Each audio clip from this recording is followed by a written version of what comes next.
नमस्कार, खबरों की खबर में आपका स्वागत है। आज सबके चेहरे पे मुस्कुराहट है। ये मुस्कुराहट बनावटी नहीं है, ये अंदर से उठ रही खुशियों, जो अंदर से खुशी निकल रही है बाहर, उसका परिणाम है ये मुस्कुराहट। हालांकि अभी भी कुछ लोग नाराज़ दिखाई पड़ रहे हैं। अब उनके अंदर क्या चल रहा है ये तो पता नहीं, लेकिन खबरों में, आसपास के माहौल में कुछ नाराज़गी दिख रही है कुछ लोगों की। और वो लोग हैं पॉलिटिकल पार्टी के, और कुछ उन पॉलिटिकल पार्टी के कुछ कट्टर समर्थक लोग, जिन्हें ये पूरा मामला पॉलिटिकल लग रहा है, जिन्हें लग रहा है कि इस इशू से, इस मामले से किसी विशेष पार्टी को फायदा होने वाला है, किसी राजनीतिक दल के लिए ये पूरी पृष्ठभूमि तैयार की गई है। हम बात कर रहे हैं कश्मीर के मामले में 370 पर सरकार के उस फैसले की।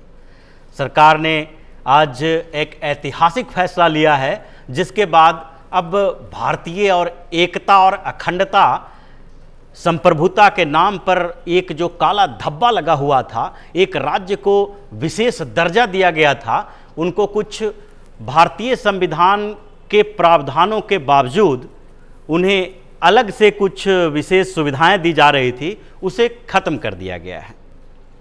और ये जो संसद में चर्चा चल रही है, उसका उस 370 से कोई लेना देना नहीं है। अभी जो कन्फ्यूजन की स्थिति है, बहुत सारे लोग ये सोच रहे हैं आसपास में कि अभी संसद में बहस चल रही है, राज्यसभा में बिल पेश किया गया है और उस बिल का धारा 370 से कोई न कोई डायरेक्ट संबंध है, तो ये भूल जाइए। 370 प्रेसिडेंशियल ऑर्डर के माध्यम से लाया गया था और उसी के माध्यम से उसे खत्म कर दिया गया है। लेकिन 370 पूरी तरह से खत्म नहीं कर दिया गया है। उसके एक प्रावधान है जिसमें कश्मीर को भारत का हिस्सा मानने वाला प्रावधान तो रहेगा ही, उसके अलावा जो विशेष दर्जा देने की बात थी 370 में, उसे पूरी तरह से खत्म कर दिया गया है। अब उसके बाद जो संसद में बिल पेश किया गया है, राज्यसभा में अमित शाह ने 370 के उन प्रावधानों को हटाने की घोषणा की और उसके बाद एक बिल लाया गया। ये बिल है कश्मीर के रीऑर्गेनाइजेशन का, कश्मीर के क्षेत्र में परिवर्तन का। जम्मू और कश्मीर को अब दो हिस्सों में बांट दिया गया है, एक जम्मू और कश्मीर रहेगा और दूसरा लद्दाख, और दोनों को ही यूनियन टेरिटरी बना दिया गया है। लेकिन दोनों के यूनियन टेरिटरी बनने में कुछ अंतर है। पहला अंतर तो यही है कि लद्दाख में विधानसभा नहीं होगा, वो चंडीगढ़ आदि दूसरे यूनियन टेरिटरी की तरह विधानसभा के बिना यूनियन टेरिटरी माना जाएगा। दूसरा, जम्मू और कश्मीर जो यूनियन टेरिटरी तो रहेगा, लेकिन उसमें विधानसभा भी होंगे। जिस तरह से दिल्ली में विधानसभा है और दिल्ली के में कुछ प्रावधान जो हैं वो केंद्र सरकार के पास हैं, कुछ मामले केंद्र सरकार देखती है और कुछ मामले राज्य सरकार देखती है। यहाँ विधानसभा का चुनाव होता है, मुख्यमंत्री भी होते हैं। उसी तरह जम्मू कश्मीर में लेजिस्लेटिव असेंबली होगी और वहाँ भी चुनाव होंगे, वहाँ भी मुख्यमंत्री बनाए जाएंगे, लेकिन केंद्र सरकार को कुछ विशेष अधिकार होगा यूनियन टेरिटरी होने के कारण। तो इस पूरे मामले में ये स्पष्ट हो गया है कि अब जम्मू कश्मीर भारत का अभिन्न अंग तो पहले से भी था, अब उसकी विशेष तौर पर पुष्टि हो चुकी है, क्योंकि उसका स्पेशल स्टेटस खत्म हो चुका है।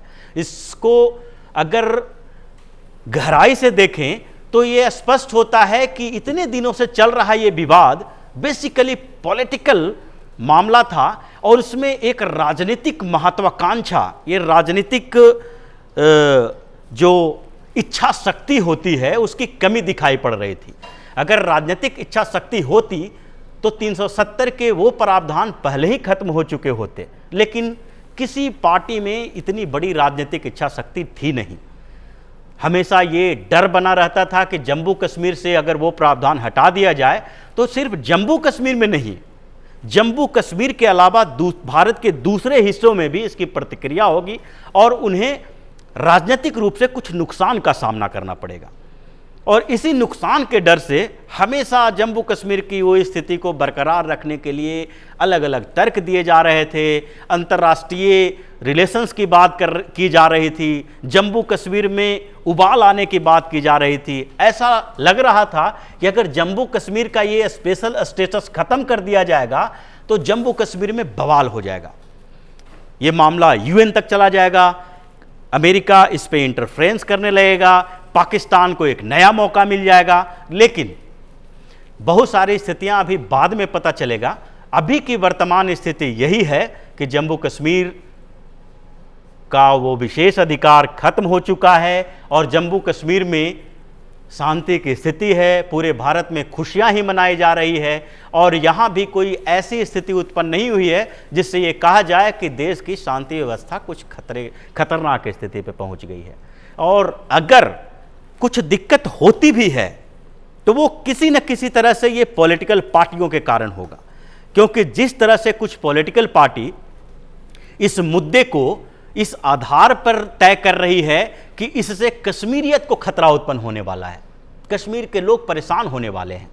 आखिर स्पेशल स्टेटस का फायदा कश्मीर के लोगों को किस स्तर पर मिल रहा था? वहां तो राजनीतिक पार्टियां जो जम्मू कश्मीर को के सत्ता पे काबिज होती थी, किसी न किसी स्तर पर अपने फायदे के लिए पूरे मामले को उलझा के रखी हुई रहती थी।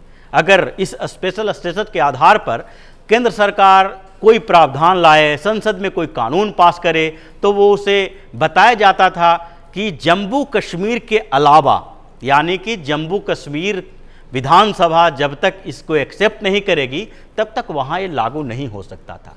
यहाँ तक कि हर साल कुछ योजनाओं के लिए पैसे वापस हो जाते थे, काम नहीं हो पाता था क्योंकि वहाँ की विधानसभा इसके लिए तैयार नहीं होती थी। यहाँ तक कि अगर सरकार कोई कार्यक्रम लाती है, कोई बड़ी योजना लाती थी, यहाँ तक कि अगर रिजर्वेशन की बात भी की जाती है जम्मू कश्मीर में, जम्मू कश्मीर के लोगों के भलाई के लिए काम की जाती है, तो उसमें भी एक पॉलिटिक्स घुस जाता था। और जम्मू कश्मीर के अंदर पॉलिटिक्स करने वाली कुछ पार्टियां इसको मुद्दा बना लेती थी और हमेशा किसी न किसी स्तर पर केंद्र सरकार से टकराव का माहौल पैदा करके जम्मू कश्मीर को भारत से अलग थलग करने की कोशिश करती थी। लेकिन अब वो स्थिति खत्म हो चुकी है। कुछ दिन तक ये चिल्लाएंगे, हंगामा मचाएंगे, लेकिन जब पूरा भारत एकजुट है, एक साथ है और इसके समर्थन में खड़ा है, तो इनका दाल नहीं गलने वाला है। ये अपने मुंह की ही खाएंगे। और जिस तरह से ये माहौल परिवर्तित हो रहा है, जम्मू कश्मीर को 2 हिस्सों में बांटकर यूनियन टेरिटरी बनाई जा रही है और केंद्र सरकार अब किसी न किसी स्तर पर वहाँ की समस्याओं के समाधान के लिए पहले से ज़्यादा मजबूत होकर काम कर पाएगी। वहाँ पर जिस तरह से राज्य सरकार के हस्तक्षेप बढ़ते रहते थे, वो हस्तक्षेप नहीं होगा और पाकिस्तान से आने वाले आतंकवादी, पाकिस्तान प्रायोजित आतंकवाद के खात्मे के लिए भी पहले से ज़्यादा मजबूती से प्रयास किया जाएगा। यूनियन टेरिटरी होने का कुछ फ़ायदा होगा और केंद्र सरकार की ताकत वहाँ बढ़ेगी। तो जम्मू कश्मीर को हमेशा राजनीतिक मुद्दा बनाया जाता रहा है। इस बीच उस राजनीति को राष्ट्र से जोड़ के देखा गया और एक ऐसा प्रावधान जो हमेशा उसके विकास के लिए बाधक होती थी, जो हमेशा भारत को उस ओर देखने के लिए, भारत के दूसरे लोगों को जब जम्मू कश्मीर की ओर देखना पड़ता था तो उन्हें एक अलग सी भावना होती थी कि इनके पास कुछ विशेष अधिकार है। यहाँ का संविधान अलग, झंडा अलग, और संविधान तो छोड़ दो, यहाँ लेजिस्लेटिव असेंबली का पावर भी अलग, उसके कार्यकाल भी अलग। तो इस स्थिति में एक बिलगाव की स्थिति होती थी, वो ख़त्म हो जाएगा। अब हम आते हैं उस प्लान पे जो भारतीय जनता पार्टी की सरकार ने जम्मू कश्मीर के लिए पेश किया है, यानी कि जम्मू कश्मीर को 2 हिस्से में बांटना। ये बहुत पहले से ये मामला चलता रहा है कि जम्मू कश्मीर को 3 हिस्सों में बांट दिया जाए, जम्मू को अलग, कश्मीर घाटी को अलग और लद्दाख को अलग। 3 राज्य बनाने की बात हमेशा से होती रही थी, लेकिन इस बीच जो प्रपोजल सामने आया वो 2 हुआ, जम्मू कश्मीर और लद्दाख। लद्दाख में भी ये हमेशा से उठते रहता था क्योंकि वो उनका कहना था कि ये जम्मू कश्मीर का कल्चर और लद्दाख का कल्चर बिल्कुल अलग है, वहाँ का रहन सहन अलग है, खान पान अलग है, हर स्थिति में हम जम्मू कश्मीर से अलग हैं, तो इसलिए हमारे लिए एक अलग व्यवस्था की जाए। और जम्मू और कश्मीर की भी बात होती थी कि अलग अलग कर दिया जाएगा तो घाटी का क्षेत्र अलग हो जाएगा जहाँ पर समस्याएँ ज़्यादा है और जम्मू के क्षेत्र के लोग अपने विधानसभा के स्थापना कर पाएंगे, अपना राज्य बना पाएंगे।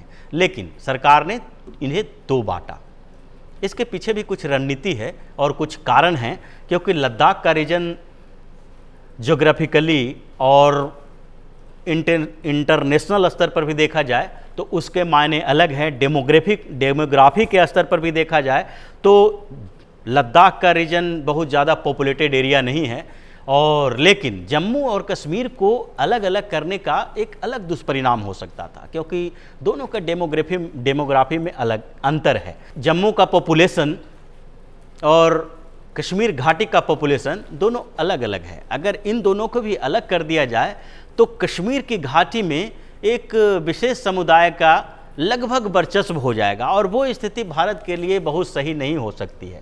इसलिए जम्मू कश्मीर को एक साथ रखने के पीछे कुछ अलग मकसद काम कर रहा है, जिससे कि वहाँ के डेमोग्राफिकल सिचुएशन बहुत ज़्यादा चेंज ना हो और जनसंख्या का एक बैलेंस बना रहे। बाद में इस मामले को जम्मू कश्मीर घाटी से बाहर गए कश्मीरी पंडितों के लिए भी उठाया जा सकता है और वहाँ पर उनका रिहेबिलिटेशन करवाया जा सकता है, तो जिससे वहाँ के डेमोग्राफी में परिवर्तन आएगा और हो सकता है कि कश्मीर समस्या के समाधान में ये एक अहम भूमिका निभाए। तो फिर से एक बार बधाई 370 के विशेष प्रावधानों को हटाने के लिए सरकार को, देश के जनता को, और यहाँ पर उस इंतज़ार में बैठे लाखों करोड़ों लोगों को जो इनकी आंखें पथरा गई थी कि कब ये विशेष दर्जा खत्म होगा, और बरसों से जो लंबा संघर्ष कर रहे थे, लंबी लड़ाई लड़ रहे थे, जिनको लग रहा था कि उनके जीवन में ये होगा कि नहीं, कई लोगों की ज़िंदगी गुजर गई, कई लोग ये सपना देखते देखते चले गए, और सारे लोगों को फिर से बधाई। आगे हम फिर ऐसे कार्यक्रम के साथ आपके साथ आएंगे, तब तक के लिए विदा दीजिए। धन्यवाद।